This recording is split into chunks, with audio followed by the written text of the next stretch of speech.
Welcome to No Way But North, where we talk about the miracles of recovery and the tools used to achieve them. My name is Cooper Lyons. My clean date is November 27th, 2010. Not as always. Why do you do this I'm to me every joined single by time? Big John Meldrum, because I can't say as always anymore. What am I supposed to say? You know, since you're still young and you don't have kids and minimal responsibilities, I get to make those jokes. you get to make those until jokes until that happens. I'm okay with that. How you doing, sir? I'm good. Football season, Yeah. Coaching. Little hot out there Little today? hot, little hot. First day of school today, so Nice. Kids are out of your beard. I was beard. going to say hair. Yeah. First, I got a first grader now and a fourth grader and a seventh Dang. grader. Oh, Oh, that's right. Sounds great. I'm old. Yeah. I'm so old. That's got to make you feel really I shed a little tear when my son walked into school today Did you? because he's not little little anymore. He's not little anymore, and that is the official last one. No more. I was You like, better "There's knock on wood right now. this is the last one." So, no, it was a good day. Coaching football, high school football, and just juggling many masks right now. Good. It keeps you on your toes. Keeps you young. Something like that. All right, guys, and we always have a guest, somebody that I am very nervous to interview today, even though it's nothing that he's doing at all. Our guest today is John Flanagan, a man with an absolutely impressive resume in the mental health field, spanning more than 31 years. John has covered positions ranging from marketing manager, director of business development, and CEO, all for leading companies in the treatment industry. John is a very seasoned leader with results to back it up. And I speak for everyone at Northpoint when I say we're not only humbled and grateful, but extremely excited to fall in line behind someone as experienced as he is and that believes in our mission. I see you threw some of those core values in there. You like that? Yeah, that was good. John, thanks for being here with us Thank today. you. I'm glad to be Appreciate here. it. Taking time out of your busy schedule on a Monday means a lot to us. You've been traveling a lot too, haven't you? I was in Washington last week visiting our Seattle facilities. We're getting ready to open a new outpatient facility in the Northgate area, north of Seattle. And Nice. we have our other outpatient in Bellevue opened, and we have our inpatient. So it was a good visit. Rocking and rolling, right? Yeah, we are. We're doing very well. Good. Off to a good start in Washington. Really enjoy that hotel living. Yeah, I really enjoy that a lot. And travel. My flight was delayed on the way back, so it's always challenging. When I was a kid, I used to think it'd be so exciting to do business trips. Like my grandfather was When like, my dad "Oh would leave yeah," for a I'd be trip, like, that's so cool. "That's how you know you've made it." Is you get to travel for work. I remember the first trip I did, I was really excited. I thought I'd made it. Well, and so my second trip when I went up to Edmonds for that week, yeah, that was the most exhausting thing I've ever. I was like, I don't know how Nicole and all these other big players spent weeks upon weeks. I was like, Dude, I did that 2-week trip, and I never You again. drove up at one point too. Oh, God, yeah, we did. you drove the vans up. Yeah, we drove that's the vans. right. That was the most terrifying experience driving I've ever had. The fog, we couldn't see 10 feet in front of our faces. That's right, It was that's terrifying. right. Oh, my gosh. All right, so, and as you know, we start with a quote. I actually found this quote today, and it's a little on the nose, almost a little cheesy, but I still really, really like it. It's easy to make a buck. It's a lot tougher to make a difference. And the reason I really like that is that's, to me, why Northpoint, and I know we're going to talk about this, but why Northpoint stands out in the treatment industry. Right. I think there's a lot of people that cut corners and they buy, whether that's buying cheap beds or hiring cheap counselors or, cutting costs at every corner that they can, and then charging the most that they possibly can at the same time. But I really think Northpoint makes the effort to get the best facilities, best materials, resources, best staff, those kinds of things, and they really try to provide the best level of treatment possible. Yeah, and I agree. That's one of the reasons that I was interested in joining Northpoint. I've been in the industry a long time, and there's a lot of providers out there that not necessarily that they're trying not to do a good job, but they don't commit to the right things. And it's like what you were saying earlier. It's the statement I like is no mission, no margin. Not no margin, no mission. There's a difference there. I like that. And we're very solid, and we believe in our mission. We believe in our values. And when I was vetting Northpoint and Northpoint was vetting me, I really sensed that the commitment to quality care was genuine. Everybody in healthcare says they do quality care, but I think our outcomes, our patient reviews, the feedback we get from our staff, the clients is very positive and very important to are keeping our fingers on the pulse of that constantly, so we know if we're getting off track or not. I love it. Sorry, and you want me to read it for you again? I don't feel like you deserve that since you haven't been here the last couple times. It makes me read it for him twice every time. I'm special and unique. It's easy to make a buck. It's a lot tougher to make a difference. Tom Brokaw. So when I hear that, my career before coming to Northpoint, I worked for private prisons, and I remember, one of the main things in organizations like that, it's how do we save money? Like how can we provide a service as vast as we can, but save the most money? And so, when you come to a place like Northpoint, and I think it really speaks volumes, especially when I went up to Edmonds and you see like all these, this state-of-the-art facility, and, no corner of that facility was left unnoticed. And it goes all the way from our administration team down to, our techs, that people pay attention to detail and they take pride in what they do. And the care that we give really shines. And you can tell by, our graduation numbers and our muggings and our alumni program, Coop, that, we really put it out there and we really care about the service that we provide, and we do not skimp anywhere. So, yeah. And it shows. It shows what we do. Yep. Yeah. Couldn't agree more. All right. Well, guys, we're going to be kind of talking about Northpoint, believe it or not, today. I know we which is surprising because we really haven't talked about Northpoint. Yeah, no, we haven't. We talk about, we allude the to miracles of Northpoint, recovery. Pieces, exactly. The pieces of it all the time, but we never have had just an episode about kind of why Northpoint exists, the reason that we're a business, the reason that we do well, where we're going, and kind of what we're built around. So I'm actually really excited to talk about this because when you brought up the topic, I was like, I feel like we talk about Northpoint all the time, but never as the focus of the episode. So I'm really looking forward to it. And we kind of already started. You were talking about kind of what the vetting process was for you and for Northpoint when you were basically interviewing to be the CEO. So what other than mission over margins.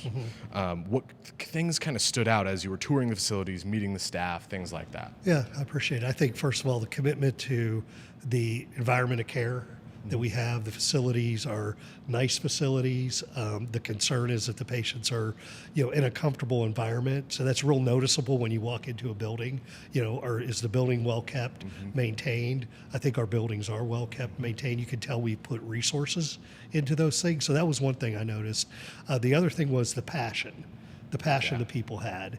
It's tangible. You don't always feel that. And I think in the people helping profession that we're in, that has to be tangible. That people that are working with our clients have passion for what they're doing. And you could sense that. So those were a few takeaways, and the commitment to providing quality care. And I think everyone that I interviewed with could articulate that to me individually. Yeah, it's at every level of the organization. Yes. Like you were talking about, from the administrative level all the way down to the techs, and I would argue even some of our contractors, the people that do work on our facilities, kind of do that, because I think we also invest a lot in continuing to upkeep the facilities. Yes. Like we're doing new paint this next month, stuff like that. Yep. And it doesn't always take a fire to make that happen. Right. Yeah. And then, so what kind of value does Northpoint bring to the industry? Right, because you have a very broad view, right? You've worked for a lot of different companies at a lot of high levels. Yeah, I think that the thing that most healthcare organizations struggle with in behavioral health and chemical dependency care is the becoming viable and offering quality care and having good patient satisfaction and outcomes. Sometimes those things rub up against each other. You're trying to make money, you're trying to be financially viable, yet you're trying to offer quality care. And I think Northpoint has figured out how to be financially viable and offer quality care and have good outcomes. And those things don't have to be mutually exclusive. They actually can happen. And I think Northpoint is a great example of that. And I think we can tell our story to insurance companies, to referral sources, human resource directors, referral sources, of how well we're doing in all aspects, not just financial, clinical outcomes, those kind of things. Well, and one of those things, that's I've talked a lot about how Northpoint we've come up against the abstinence-based thing almost being a hindrance. A lot of people think that abstinence-based treatment is just not feasible. It's not something that works. And I think Northpoint as a company is like the biggest argument against that. We're completely abstinence-based treatment, and we have great outcomes. And I think that's something that you could speak to as well. Most definitely. We get people that come in, and I do the majority of the assessments for inpatients. So when I have somebody come in and you're talking to them about detox, and they're like, well, I want to get off heroin, but I still want to drink. And you're trying to educate them on the importance of abstinence based. You're not going to be able to stay sober if you're continuously putting other things in your body that alter your state. So, I think one of the things when I came into the field, I was really new to the idea of substance abuse. Working in the prison, they have small education on it, but nothing as vast as we do. And so it's really refreshing when you have somebody come in and they have this idea that I'm going to give up this substance, but I'm not going to give up this substance. And then halfway through, they're like, no, I can't do anything because I've seen how my whole life has been affected overall. So it's really cool to see Northpoint educate that and have that be a part of our value system of how we do it. And like I said at the beginning, I think that really shines within our success for, graduation rates at Northpoint, AMAs and ACAs being down in years, and, graduation rates and mugging ceremonies at Ashwood. You really see that because when people get that and they're educated in a correct and healthy way, they're going to be able to sustain sobriety so much longer than some of these other, MAT treatment, math therapies and things like that. So I think what we have is, and I'm biased because my big boss is sitting over here, but this is the gold right here. What we teach and what we educate and what we believe in shines all through. Well, that's what I was going to say. That passion is tangible. Absolutely. Right. And it comes down to all the way down to the abstinence-based treatment. Yeah, and I can tell you when you talk about the differentiators of Northpoint, the abstinence-based philosophy that we have is met with skepticism at some levels within even the insurance companies. Yeah. It's met with skepticism from some of our referral sources. And, what I say to them is our model may not be for everybody, but if you'll allow us the time with your patient, we will show you that this model that we have will work and the outcomes will be there, especially if the patient embraces. Ultimately, they embrace our philosophy and they work the program. Our program can work for them. Well, I think it's really cool when you have somebody that comes to Northpoint, for example, or goes to Edmonds, and they come in and you're telling them about the program. And you're like, okay, yeah, this is 28 days. But, outpatient, that's a whole nother thing. And they look at you and they're like, man, I can't do this.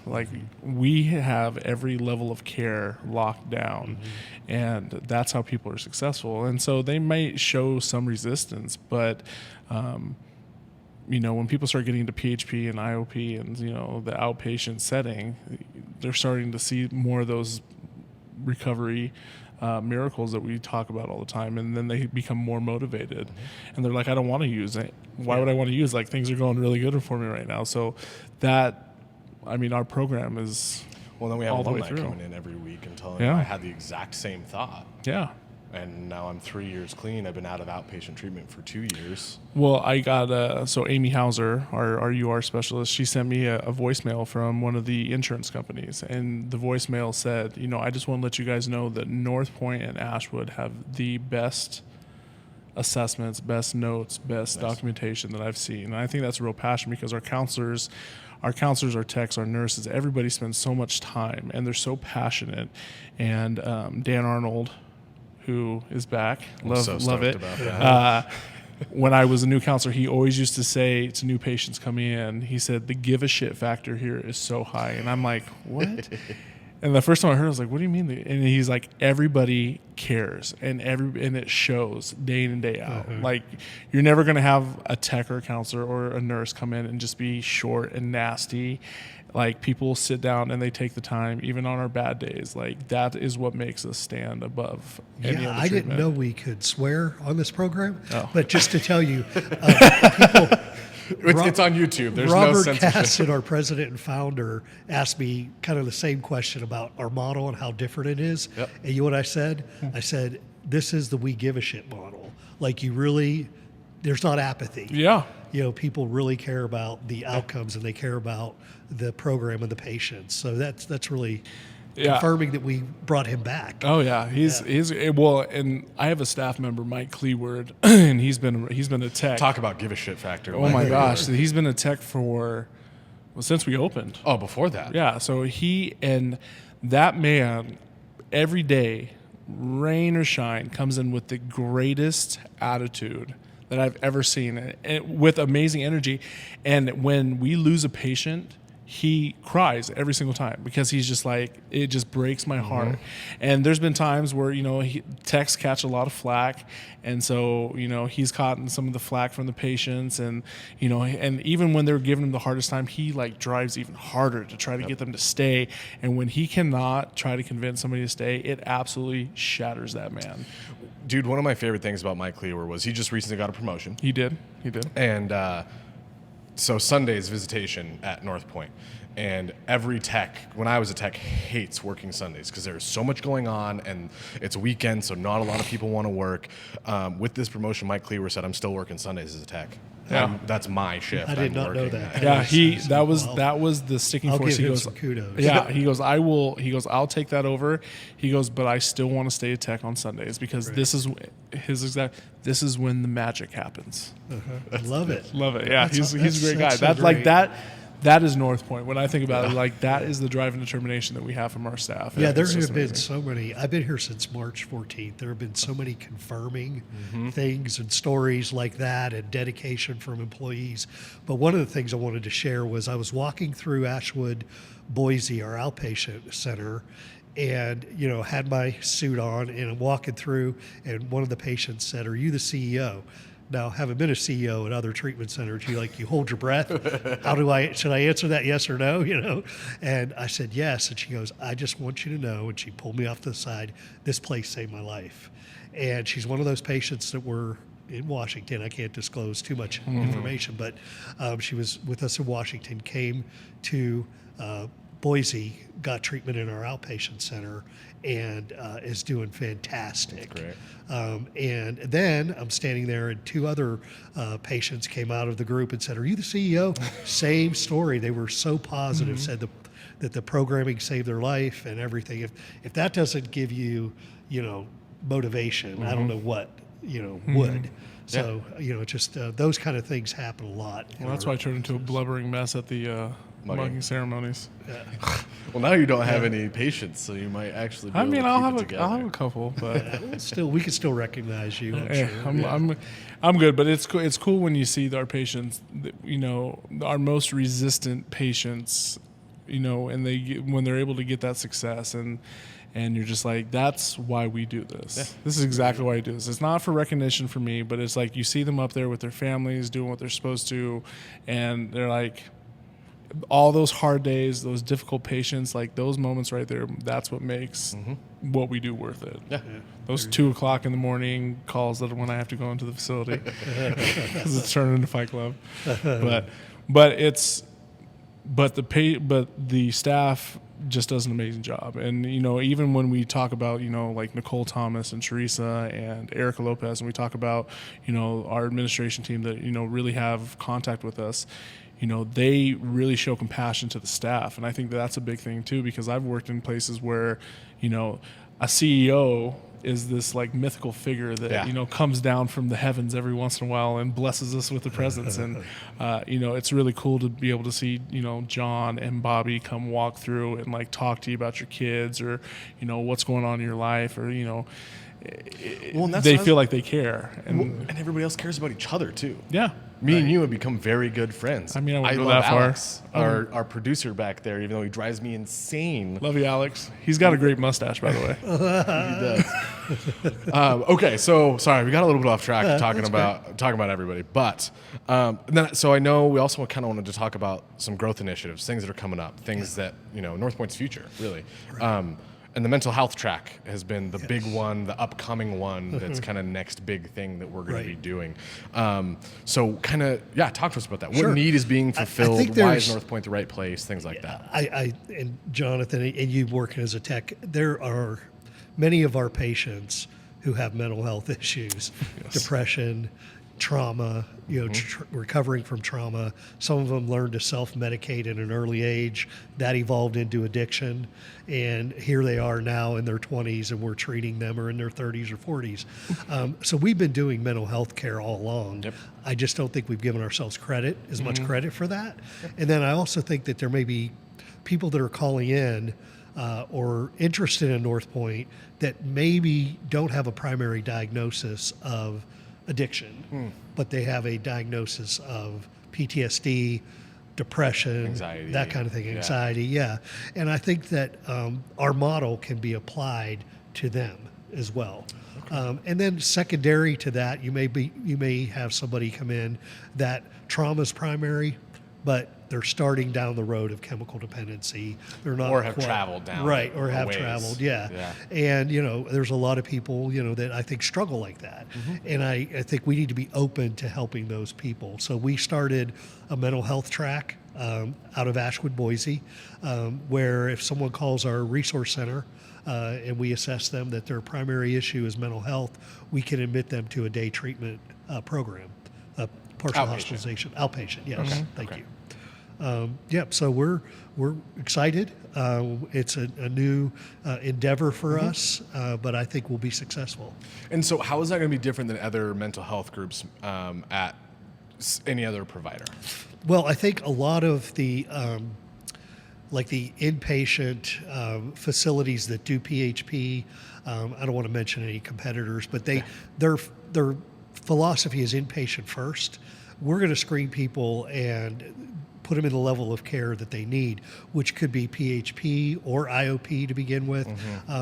But I think what'll make it different, it's not part of a psychiatric hospital setting. It's freestanding for those patients that can come, that can be ambulatory, come during the day, go home at night. So I think that's what will differentiate us.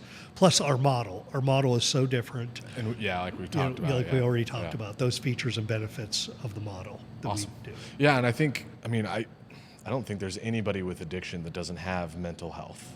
I think that is few and far between. And Well, I think it's definitely a fine line that we tiptoe. A lot of time we have a lot of patients that get diagnosed with like mental health disorders. Bipolar, for example. A lot of people that struggle with methamphetamine show very similar traits to being bipolar. And so like you'll have somebody come in and they're like, "Yeah, I've been diagnosed bipolar." I'm like, "Were you using meth?" And they're like, "Yeah." I'm like, "Were you using meth when you were diagnosed?" And they're like, "Yeah." I'm like, let's just hold off on that right now. So, and that's why like Northpoint, we have like the psychiatrists there, and we have people that are evaluating constantly because, somebody coming off of meth can behave as if they have bipolar disorder. So, it's really interesting when you start seeing substance abuse and what substances trigger what type of mental health. Alcohol and marijuana, depressants. So you see a lot of depression, anxiety. Methamphetamine. You see a lot of manic episodes. So you see bipolar typically a lot with that. Marijuana is having a lot of schizophrenia. Drug-induced schizophrenia. So this is happening, and so like mental health, can sometimes become more prevalent. Like once they get clean from Northpoint, we have plenty of patients that now you're clean, you've been detoxed and everything, but you've got some pretty heavy things going on right now, and your main focus needs to address the mental health, or the probability of you relapsing is very high. So it's really exciting to have the PHP track there. What I was going to say, we're already fairly equipped to deal with mental health, Right. Because it's so hand in hand with substance abuse. But we are why turn those people away? They're looking for that primary mental health treatment, Right. With the substance abuse being not the primary almost a secondary diagnosis. I mean, we are co-occurring. That's Yes. what we do. So Just like we talked about with Amy on that last we podcast. we treat mental health, and we treat substance abuse and any other disorders that may come up. And we do a fantastic job of doing both. We Yes. really do, better than any organization organization I've ever been a part of. I think we address the co-occurring issues really well. With trauma-informed care, all the activities therapies we do, our staff's trained, and we just do so many fantastic modalities, I think, that meets the needs of those patients that present with co-occurring. Yeah. All right. So, and then the last kind of couple things I wanted to talk about was I've heard you talk a lot about kind of a focus on community needs. So getting involved in the local community, wherever that facility may be, whether that's here in the Treasure Valley or out in Seattle, wherever else we might be moving in the future. Right. I know we've talked about getting involved with local colleges, talking about getting involved with military things. What kind of stuff does that community involvement look like to you? Right. To me, again, applying the Northpoint model, the great work that we do, to maybe populations that we traditionally haven't focused on, or providing a venue for programming in areas we haven't in the past.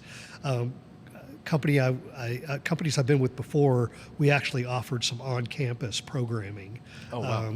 Where patients could come to like an IOP level of care, not have to leave the campus, not have to worry about transportation, all those kinds of things, and worked with their class schedules and things like that. So we're able to meet that need on campus. So we brought the therapist to the campus. So we look for those opportunities in the markets we're in. It's community needs assessment, really. You go and talk to the universities, you talk to the hospital systems, what are the voids in the market for the services we provide, or what's needed in the community. For example, in Washington, we're looking at doing a program for active duty military and dependents. I don't think anybody really does such a great job with chemical dependency in the military. I think the focus is a lot on mental health, PTSD. But you'll hear from the military their substance abuse issues aren't getting addressed. So I think we have an opportunity, again, to apply the Northpoint model to active duty military and their dependents. We're looking at doing that in Washington. Here, in addition to that, we've talked to some of the payers and some referral sources, professionals in the community. They really feel like there's a need for adolescent treatment in our community. So we're looking at that in the future as well. Well, and that's how I started at Ashwood. I'm an Ashwood alumni from when we used to have an adolescent program. Oh, okay. And then came back as the co-peer facilitator. They kind of made up a job for me in the adolescent program back there. I'll have to see if I can find some pictures of that, because I was a mop-headed little hooligan back then. Oh, that's funny. That's cool. But yeah, it was really interesting to have, because it was kind of the same philosophy back then that they had in our outpatients now, and it was applied to the adolescent group. Well, I think there's so many different avenues that we could do within our model and things like that. And the need is, so much greater. I constantly have people just popping into Northpoint, always, asking like, I really want to come here, but I can't do this because of insurance or whatever. And so, it's really cool to see us kind of grow and maybe explore other options so that we can, spread the love, per se. So it's really cool to see that. Well, and that's a beautiful segue. I was going to ask about the philosophy of Northpoint, but I think we've talked about that a lot. Right. So kind of take us out of here, and kind of the last topic is, where do you see Northpoint in 5-10 years? Oh, thank you for asking. We're vetting, as we speak, 6 different markets. Wow. For kind of our model is, the best way to describe it is like hub and spokes. The inpatient's the hub, and then the outpatient satellites are the spokes, and strategically placing those satellites where the population is, like opening Nampa, because we're getting so much traffic from Nampa. We now have a center in Nampa. We're opening our second satellite already in Seattle. So taking that hub and spokes model to places like Omaha, Nebraska, Denver, Colorado.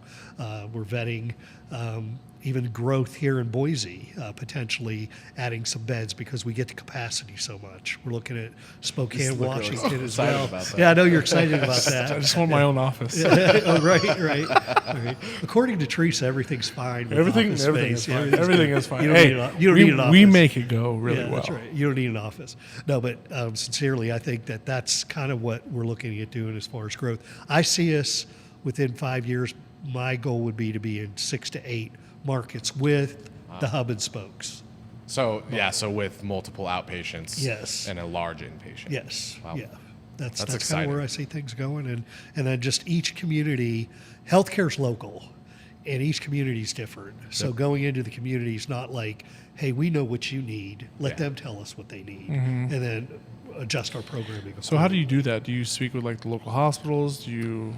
You go in and you do kind of a formal needs assessment. Okay. So you go to hospital systems, you go to referral sources like psychiatrists, you ask kind of open-ended questions about what's needed in the community related to what we do. And you may hear, adolescence is needed. You may hear something like there's nothing for seniors that have chemical dependency issues, which is a forgotten population, by the way. I think everybody just assumes they can't. But if you go into Northpoint or Edmonds, we have patients that are over 65. Oh, yeah. And as I approach that age, I'm more sensitive. You're looking to day that. over 25. So I think you what are talking go into every market and you ask those open-ended questions of referral sources, employers, military bases, for example. We're going to be going to military bases in Washington, asking them, hey, where's the void in services? Cool. And then letting them tell us and then trying to adjust accordingly. Cool.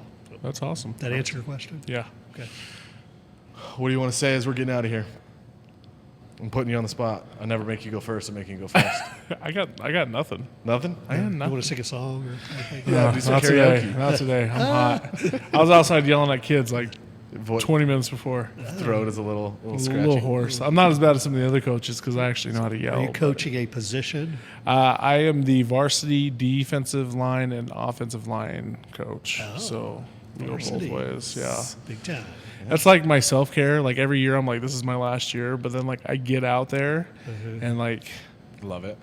it's fun to like I love working with kids, and like I always thought I was gonna do something with kids, but like then I kind of came to my senses and I decided to work with drug addicts instead. But no, working with kids and being out there and teaching and education, some of the most amazing people in my life that I've ever had have been coaches. So like to be one of those coaches to the kids is like That's cool. it's like that is my self-care. I don't do well in the self-care department, but like being out on the football field and doing that, like as exhausting as it is, makes it worth it. So Good. Sir, anything you want to leave us with? Anything you want to tell anybody that might be listening about thinking either joining the Northpoint team or coming to Northpoint or might be It's thinking working with Northpoint? It's a great organization. No organization's perfect. But I think what we do is we acknowledge when something gets off track and we aim to fix it.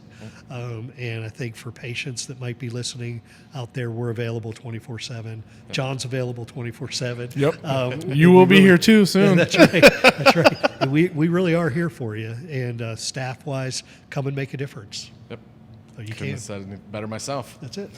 All right, guys, make sure you hit that like button, smash that subscribe button. I'm going to get in trouble because I forgot to say that in the beginning of the episode, but it really does help us reach as many people as possible. That's what it's all about. We're trying to spread that message of recovery, spread that message of really trying to change your life and change other people's lives. This has been No Way But North, where we talk about the miracles of recovery and the tools used to achieve them. Thanks. If you or a loved one are struggling with addiction, call 1-877-648-3125. The views and opinions expressed in No Way But North do not reflect those of Northpoint Recovery or any other institution or organization.